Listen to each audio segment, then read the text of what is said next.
तो साथियों, आज हम बात करेंगे हिंदी साहित्य का इतिहास के अंतर्गत काल विभाजन की बात करेंगे और साथ ही साथ नागरी प्रचारणी सभा जो काशी के द्वारा हिंदी साहित्य का इतिहास जो 16 खंडों में प्रकाशित हो चुका है उसकी बात करेंगे।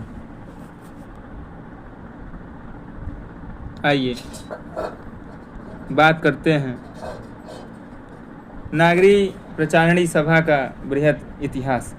एक महायोजना नागरी प्रचारणी सभा का बृहद इतिहास बात करें तो हिंदी साहित्य का बृहद इतिहास इसे कहा जाता है। और नागरी प्रचारणी सभा काशी में यह प्रकाशित किया गया। 16 खंड तक प्रकाशित हो चुका है। इसकी बात करते हैं तो साथियों, 1953 ईस्वी में नागरी प्रचारणी सभा काशी ने हिंदी साहित्य के संपूर्ण इतिहास को 18 खंडों में प्रकाशित करने की योजना बनाई। 18 खंडों में प्रकाशित करने का लक्ष्य था नागरी प्रचारणी सभा काशी का।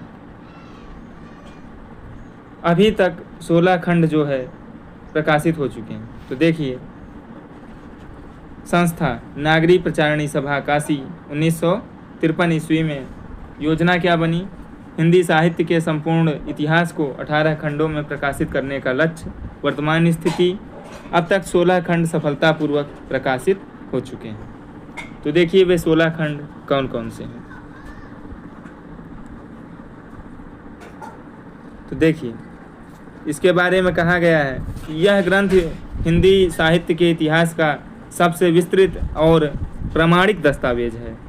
जो हिंदी साहित्य का बृहद इतिहास नागरी प्रचारणी सभा काशी जो है, यह ग्रंथ जो है हिंदी साहित्य के इतिहास का सबसे विस्तृत और प्रामाणिक दस्तावेज है।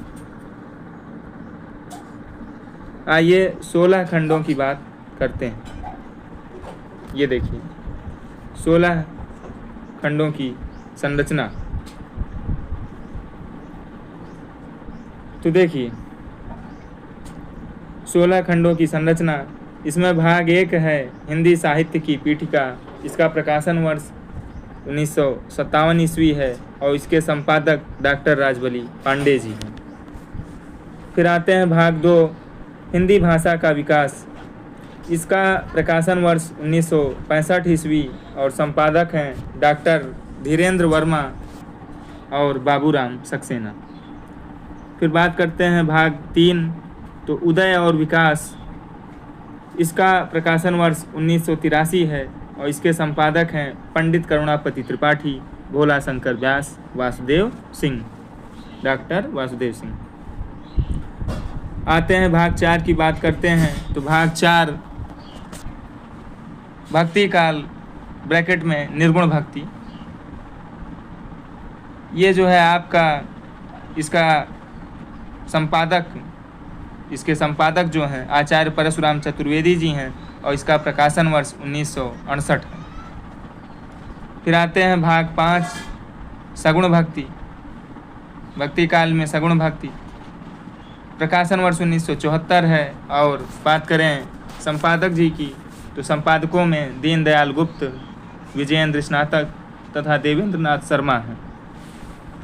तो साथियों 16 खंडों की जो संरचना है, इसमें भाग 1 में हम पीठिका से रीतिकाल तक की बात कर रहे हैं। तो देखिए स्थापना में भाग 1 हिंदी साहित्य की पीठिका, भाग 2 हिंदी भाषा का विकास, फिर आदिकाल में उदय और विकास, फिर भक्ति काल में निर्गुण भक्ति, भाग 4 और भाग 5 सगुण भक्ति। अब आते हैं रीतिकाल। इसमें भाग 6, कुल मिला के जो 16 खंड है उन्हीं की बात कर रहे हैं। तो अब आइए भाग 6 पार्ट 6। तो पार्ट 6 जो है हमारा रीतिकाल में रीतिबद्ध। इसका प्रकाशन वर्ष 1958 है। इसके संपादक डॉक्टर नगेंद्र जी हैं। फिर आते हैं भाग 7 तो ये रीतिकाल में रीतिमुक्त 1972 है। तो इसका प्रकाशन वर्ष और इसके संपादक हैं डॉक्टर भगीरथ मिश्र। फिर आते हैं हम भाग 8 की चर्चा करते हैं। देखिए, आधुनिक काल एवं विविध विधाएं भाग 2। इसमें देखिए भाग 8 अभ्युत्थान ऑब्लिक भारतेंदु काल। तो हिंदी साहित्य का अभ्युत्थान या भारतेंदु काल, इसका संपादक या इसके संपादक डॉक्टर विनय मोहन शर्मा जी हैं और इसका प्रकाशन वर्ष 1972 है। फिर आते हैं भाग 9 की बात करते हैं। तो भाग 9 हिंदी साहित्य का परिष्कार द्विवेदी काल ब्रैकेट में, तो ये प्रकाशन वर्ष 1977 और संपादक सुधाकर पांडे जी हैं। हिंदी साहित्य का परिष्कार या द्विवेदी काल भाग 9 है, इसका प्रकाशन वर्ष 1977 है और इसके संपादक सुधाकर पांडे। फिर आते हैं भाग 10। भाग 10 हिंदी साहित्य का उत्कर्ष छायावाद काव्य, 1971 इसका प्रकाशन वर्ष है और इसके संपादक डॉक्टर नगेंद्र शिव प्रसाद मिश्र, इनको रुद्र भी कहते हैं, शिव प्रसाद मिश्र रुद्र, एवं रामेश्वर शुक्ल अंचल जी हैं। फिर आते हैं भाग 11। तो भाग 11 हिंदी साहित्य का उत्कर्ष छायावाद नाटक, 1972 इसका प्रकाशन वर्ष है और इसके संपादक डॉक्टर सावित्री सिन्हा, डॉक्टर दशरथ ओझा एवं लक्ष्मी नारायण लाल हैं। फिर आते हैं भाग 12 की बात करते हैं। तो हिंदी साहित्य का उत्कर्ष कथा साहित्य, इसके प्रकाशन वर्ष की बात करें तो 1984 हैं। संपादक की बात करें तो डॉक्टर निर्मला जैन, अमृतलाल नागर एवं कल्याणमल लोढ़ा हैं। भाग 13 की तो हिंदी साहित्य का समालोचन निबंध एवं पत्रकारिता, इसके प्रकाशन वर्ष की बात करें तो 1965 है और संपादक की बात करें तो लक्ष्मी नारायण सुधांशु जी। आइए बात करते हैं अब भाग 14 हिंदी साहित्य का अध्ययतन काल, प्रकाशन वर्ष इसका 1970 है। संपादक हरवंश लाल वर्मा एवं कैलाश चंद्र भाटिया। भाग 15 अंतर भारतीय साहित्य, प्रकाशन वर्ष की बात करें तो 1979 ईस्वी, संपादक डॉक्टर नगेंद्र हैं। और भाग 16 हिंदी का लोक साहित्य, प्रकाशन वर्ष की बात करें तो 1960, संपादक में राहुल सांकृत्यायन एवं कृष्णदेव उपाध्याय जी। तो इस प्रकार से ये 16 खंड हो गए, 16 भाग हो गए।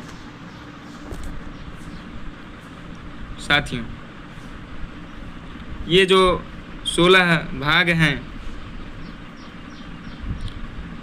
ये 16 भाग जो हैं नागरी प्रचारणी सभा काशी द्वारा जो प्रकाशित हुआ हिंदी साहित्य का बृहद इतिहास, हिंदी साहित्य के बृहद इतिहास के ये 16 खंड की बात हो गई, जो कि नागरी प्रचारणी सभा काशी द्वारा प्रकाशित हुआ। और यह ग्रंथ इतिहास के, हिंदी साहित्य के इतिहास का सबसे विस्तृत और प्रामाणिक दस्तावेज है। आगे बढ़ते हैं। आइए बात करते हैं काल विभाजन की आवश्यकता की। हिंदी साहित्य का काल विभाजन की बात कर रहे हैं हम अब। देखिए, काल विभाजन की आवश्यकता क्यों है?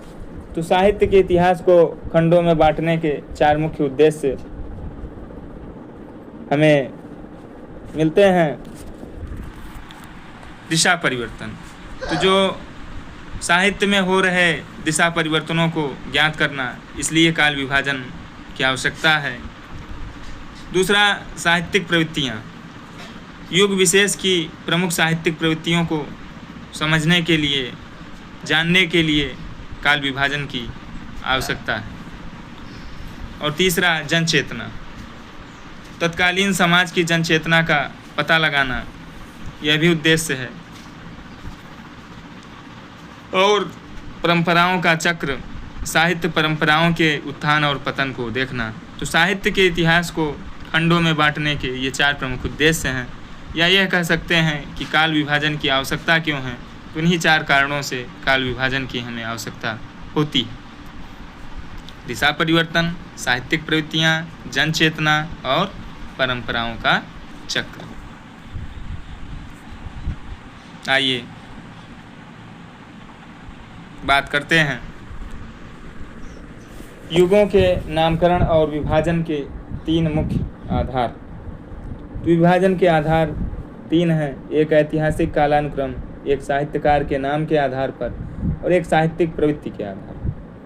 तो ऐतिहासिक कालानुक्रम के आधार पर अगर बांटें तो हम बांट देते हैं आदिकाल, पूर्व मध्यकाल, उत्तर मध्यकाल और आधुनिक काल। इस तरह से हम काल विभाजन कर देते हैं। हिंदी साहित्य के काल विभाजन को हम इस प्रकार से बांट देते हैं। ऐतिहासिक कालानुक्रम के अनुसार पहले आदिकाल, फिर पूर्व मध्यकाल, फिर उत्तर मध्यकाल, फिर आधुनिक काल। फिर बात करते हैं साहित्यकार के नाम के आधार पर अगर हम बांटें तो जैसे कह दिए भारतेंदु युग, द्विवेदी युग, शुक्ल युग, प्रेमचंद युग, इस टाइप से। तो साहित्यिक प्रवृत्ति के आधार पर अगर हम बांटते हैं तो जैसे हमने आदिकाल को वीरगाथा काल कह दिया, पूर्व मध्यकाल को भक्ति काल कह दिया, उत्तर मध्यकाल को रीति काल कह दिया और आधुनिक काल को गद्य काल कह दिया।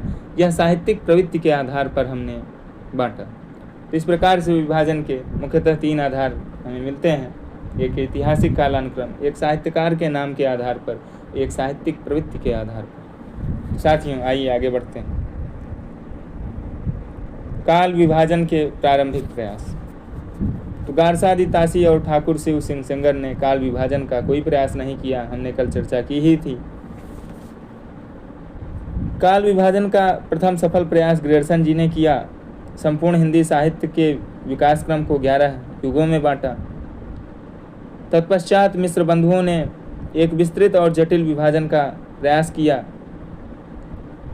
प्रारंभिक काल, फिर प्रारंभिक काल में पूर्व आरंभिक, उत्तर आरंभिक, फिर मध्यम काल, इसमें पूर्व मध्यम काल, प्रौढ़ मध्यम काल, फिर अलंकृत काल, अलंकृत काल में पूर्व अलंकृत काल, उत्तर अलंकृत काल, परिवर्तन काल और वर्तमान काल। इस प्रकार से मिश्र बंधुओं ने बांटने का प्रयास किया। आइए आगे बढ़ते हैं। दार्शनिक दृष्टिकोण। आचार्य रामचंद्र शुक्ल का काल विभाजन तो प्रवृत्तियों और विक्रम संवत पर आधारित सुस्पष्ट ढांचा। तो आचार्य रामचंद्र शुक्ल जी द्वारा किया गया काल विभाजन हम देखते हैं। तो देखिए आदिकाल या वीरगाथा काल, इसका समय इन्होंने विक्रम संवत 1050 से 1375 विक्रम संवत माना। फिर पूर्व मध्यकाल या भक्ति काल को विक्रम संवत 1375 से विक्रम संवत 1700 तक माना। फिर उत्तर मध्यकाल या रीति काल को विक्रम संवत 1700 से 1900 तक माना। और आधुनिक काल या गद्य काल का समय इन्होंने विक्रम संवत 1900 से अब तक माना है। फिर उन्होंने आधुनिक काल या गद्य काल में 3 भाग हुआ। प्रथम उत्थान भारतेंदु युग, द्वितीय उत्थान द्विवेदी युग और तृतीय उत्थान छायावादी युग। ये हमारे आचार्य रामचंद्र शुक्ल जी द्वारा किया गया काल विभाजन हुआ। आइए आगे बढ़ते हैं। विद्वानों के मत, ऐतिहासिक कालखंडों के वैकल्पिक दृष्टिकोण। तो देखिए अन्य विद्वानों ने भी काल विभाजन करने का प्रयास किया। हिंदी साहित्य के इतिहास का काल विभाजन देखिए उन्होंने कैसा किया। तो आइए डॉक्टर रामकुमार वर्मा की बात करें। तो डॉक्टर रामकुमार वर्मा द्वारा किया गया काल विभाजन तो देखिए इन्होंने संधि काल विक्रम संवत 750 से 1000 तक माना और चारण काल विक्रम संवत 1000 से 1375 तक माना। इनका मानना था पहला कि संधि व चारण काल। फिर दूसरा इन्होंने माना भक्ति काल। भक्ति काल का समय इन्होंने 1375 से 1700 माना। रीति काल का समय इन्होंने 1700 से 1900 माना। फिर आधुनिक काल का समय इन्होंने 1900 से अद्यतन आज तक माना। बात करें आचार्य हजारी प्रसाद द्विवेदी जी के द्वारा किया गया काल विभाजन। तो आचार्य हजारी प्रसाद द्विवेदी जी ने ईस्वी सन पर आधारित बांटा है। तो इन्होंने हिंदी साहित्य उद्भव और विकास 1952 में जो इन्होंने रचना लिखी उसमें बांटा है। तो देखिए कैसे बांटा है। इन्होंने आदिकाल का समय 1000 से इन्होंने 1000 से 1400 ईस्वी और पूर्व मध्यकाल का समय 1400 से 1700 ईस्वी और उत्तर मध्यकाल का समय 1700 ईस्वी से 1900 ईस्वी और आधुनिक काल का समय 1900 से 1952 ईस्वी तक माना। बात करें गणपत चंद्र गुप्त जी की, इन्होंने हिंदी साहित्य का वैज्ञानिक इतिहास जो कि इनका पुस्तक है उसमें इन्होंने काल विभाजन इस तरह से किया। इन्होंने प्रारंभिक काल या शून्य काल को 1184 से 1350 ईस्वी तक और मध्यकाल को 1350 से 1857 ईस्वी तक, जिसमें इन्होंने पूर्व मध्यकाल एवं उत्तर मध्यकाल में विभक्त किया। जिसमें पूर्व मध्यकाल का समय इन्होंने 1350 से 1500 ईस्वी माना और उत्तर मध्यकाल का समय 1500 से 1857 ईस्वी माना। आधुनिक काल का समय गणपत चंद्र गुप्त जी ने 1857 से 1965 ईस्वी तक माना। तो अन्य विद्वानों का ये मत हो गया। आगे बढ़ते हैं।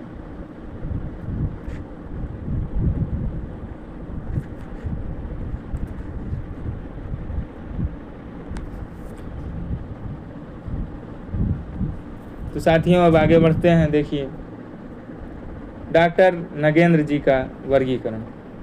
आइए डॉक्टर नगेंद्र जी के वर्गीकरण की बात करें शताब्दी से सूक्ष्मता की ओर। तो डॉक्टर नगेंद्र जी ने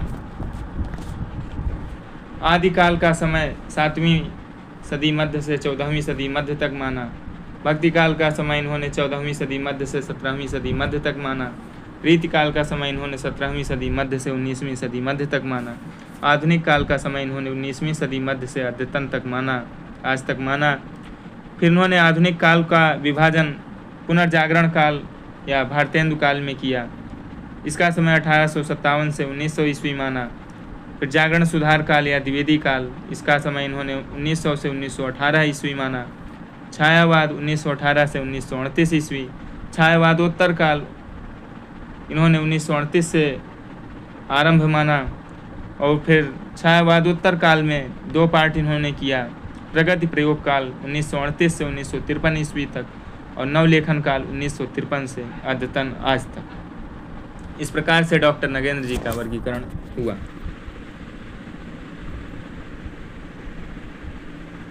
साथियों अब देखते हैं सर्वमान्य काल विभाजन।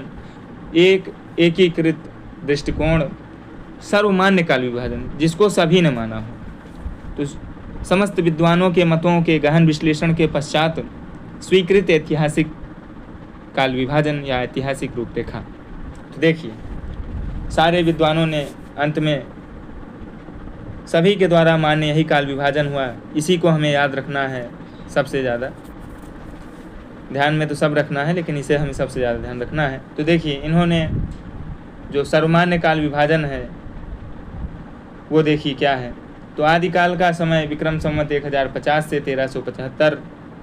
भक्ति काल का समय विक्रम संवत 1375 से 1700 और रीति काल का समय 1700 से 1900 विक्रम संवत और आधुनिक काल का समय विक्रम संवत 1900 से अद्यतन आज तक।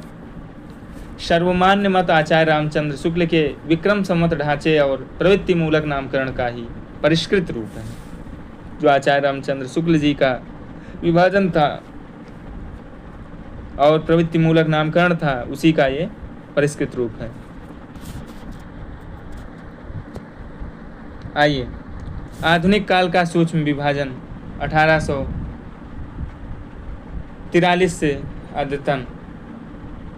देखिए आधुनिक काल को कैसे बांटा गया। 20वीं सदी में साहित्यिक प्रवृत्तियों का तीव्र विकास हुआ। संक्रांति काल 1843 से 1857 तक। भारतेंदु काल या भारतेंदु युग 1857 से 1900। द्विवेदी युग 1900 से 1918।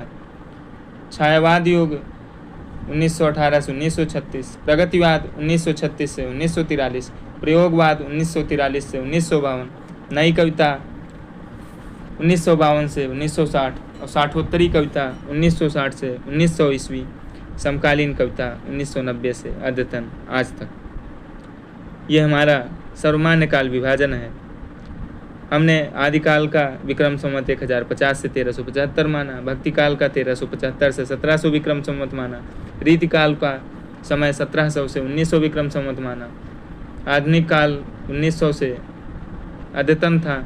फिर आधुनिक काल का हमने सूक्ष्म विभाजन किया, जिसमें संक्रांति काल 1843 से 1857 ईस्वी, भारतेंदु युग 1857 से 1900 और द्विवेदी युग 1900 ईस्वी से 1918, ये सारी ईस्वी में हैं इधर वाले।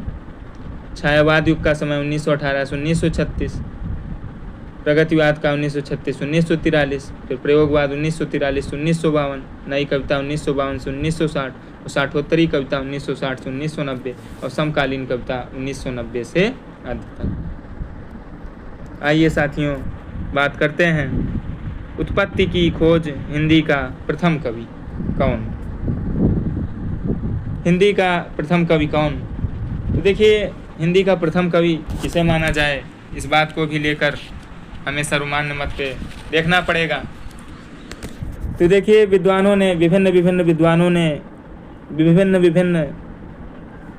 मतानुसार विभिन्न कवियों को प्रथम कवि माना। जैसे देखिए, शिव सिंह सेंगर जी ने प्रथम कवि पुष्य या पुंड्र को माना। डॉक्टर राम कुमार वर्मा जी ने प्रथम कवि, हिंदी का प्रथम कवि स्वयंभू को माना। रामचंद्र शुक्ल और चंद्रधर शर्मा गुलेरी जी ने हिंदी का प्रथम कवि मुंज या भोज को माना।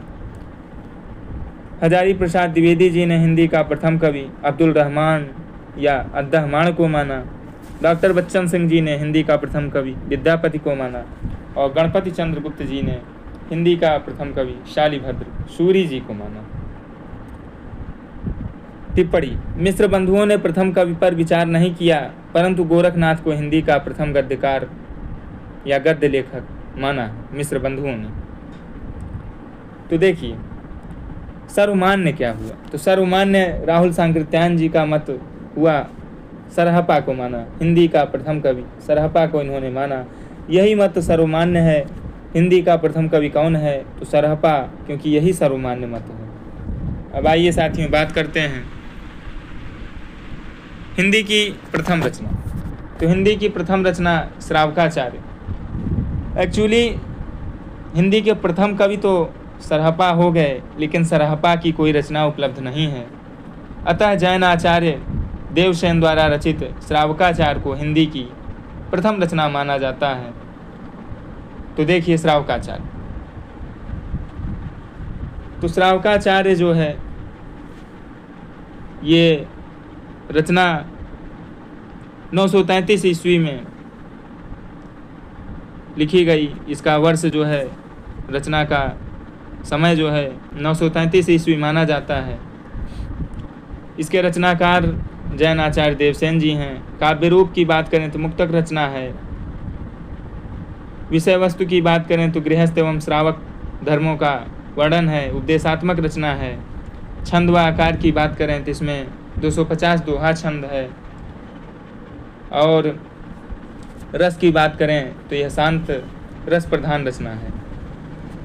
तो इस प्रकार से हिंदी की प्रथम रचना श्रावकाचार्य के बारे में हम सभी ने देख लिया। साथियों, आप सभी का बहुत बहुत धन्यवाद जो आप सभी इतनी देर तक बने रहे। फिर मिलेंगे नेक्स्ट क्लास में, हम आदिकाल के बारे में बात करेंगे। आज की क्लास यहीं तक। आप सभी का बहुत बहुत धन्यवाद। फिर मिलते हैं नेक्स्ट क्लास में।